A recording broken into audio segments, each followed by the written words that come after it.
diff problems. I need to try and find a diff for this. I need to fix the heater elements and that. I need to charge the battery in that. And that needs a filter. Right, we'll put the tools away.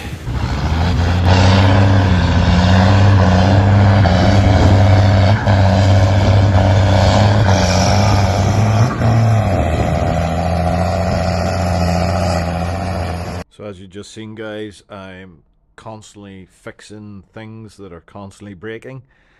So yeah, we've got you some welding content for this video. We've got this large jaw with a big crack. It's approximately 80mm thick, and we'll gouge it right out and weld it right up, and then it goes to the machine shop to get machined.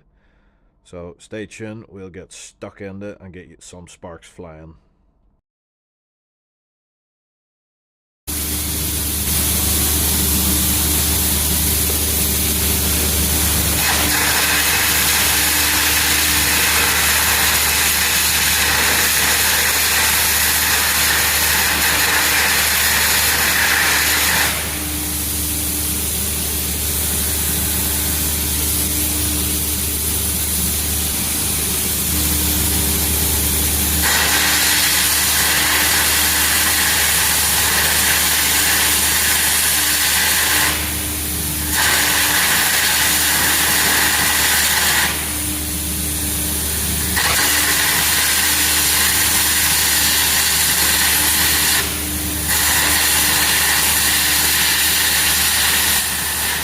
That's a single pass with a 13mm carbon rod and about 800 amps. The metal flows out like water. This creates an insane amount of heat and noise and smoke. You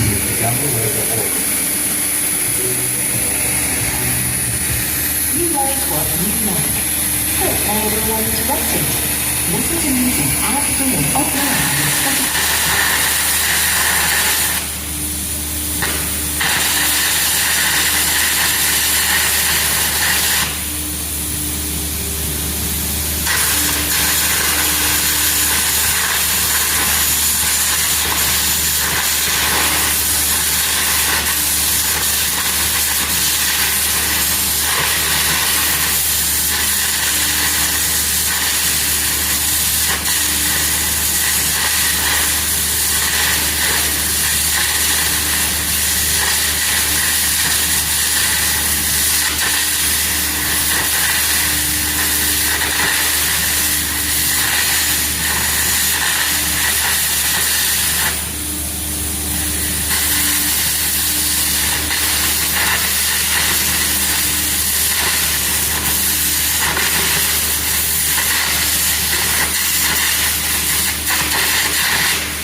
So after multiple passes with the gouger, we're nearly at full thickness.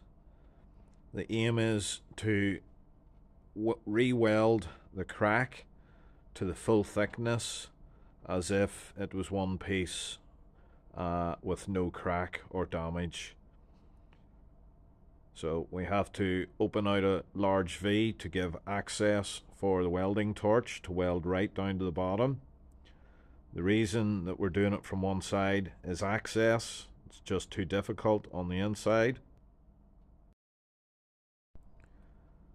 So we weld it all from the outside and then back gouge it probably about 20% of the thickness to remove all of the root weld flaws or imperfections, and back weld it from the inside, as I said, to approximately 20% thickness. This leaves only 20% welding on the inside, and the remaining thickness is done from the outside. This is purely for ease of access. So we've got the big propane torch preheating the inside. We get the heat up to about 150. I just recently got this heating torch It'll use a lot less oxygen than the other one. The other oxygen propane heater gives a much more intense localized heat, whereas this propane only head is good for maintaining preheat when I'm on a lunch break or to areas adjacent to where I'm welding. This will keep the chill out of the job, and as I said, just top up the preheat. Gives a much more gradual and gentle heat input, which should reduce warpage, and it will be easier to control interpass temperatures. So as you can see here, the thickness of the job being gouged is 80 mil. 80 millimeters will take quite a long time to preheat, so we set the heating torch up and get all the rest of our gear ready. And this is a really good way, as I said, over lunch break. By the time you come back from lunch break, everything's up to temperature and ready to weld. So apologies, I'm having to voice over all of this footage because there's music playing in the background and that messes up YouTube monetization and stuff.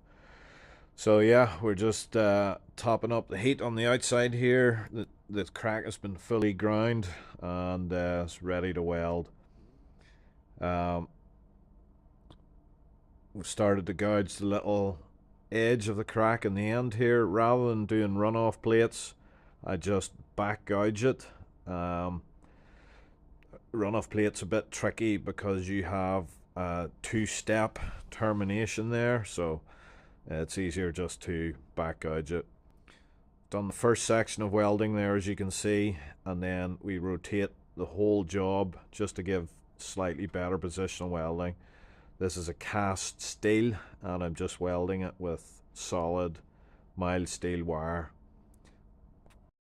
Welds absolutely beautiful. It's just like welding plate steel as long as the preparation's good. Grind all the paint off, grind any gouging carbon skin off. Sometimes you can have little carbon deposits, and grind the ends of your welds as I've just shown. So check the interpass temperature. So we're up to about 200 degrees centigrade in places there, and you'll be looking at sort of, you want to keep it in around 250. I think a cutoff point, stop welding at about 350 absolute max. If you go outside those parameters, the characteristics of the metal will be affected. So yeah, do some welding, check the temperature, do some more welding, check the temperature, because obviously the welding procedure itself inputs a massive amount of heat. So if you start with a preheat of 150 degrees, weld for half an hour, the welding alone can take your temperatures up to 250 easily if you're welding in a very localized spot. So we've got a nice floor in the bottom of this valley here, and it's just a case of powering up the welder and pouring it in. Quite an enjoyable job. These torches are brilliant because you can turn up the gas and really get it cooking. You can turn it down over lunch break, and as I said, just keeps it topped up. So that's the final cap runs. We're just finishing now, and that's the inside of the bearing housings all welded.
finished.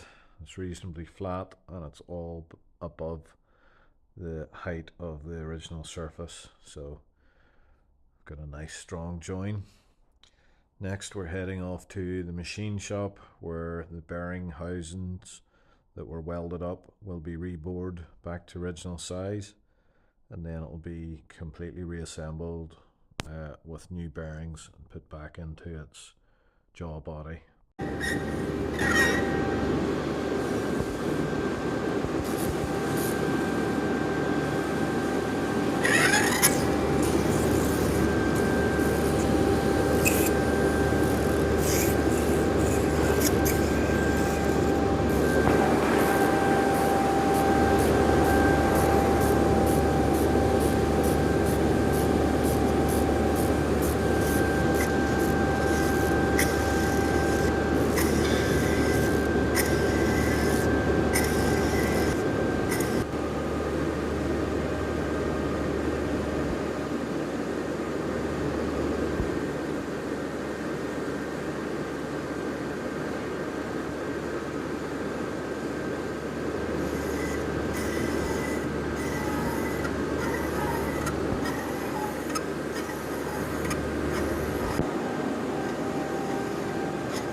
So that's the end of the job.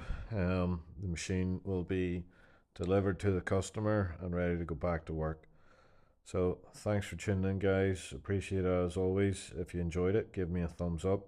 Be sure to check out my playlist for welding and engineering. And if you want to see more, click subscribe. Appreciate the support. Till the next time, guys, over and out.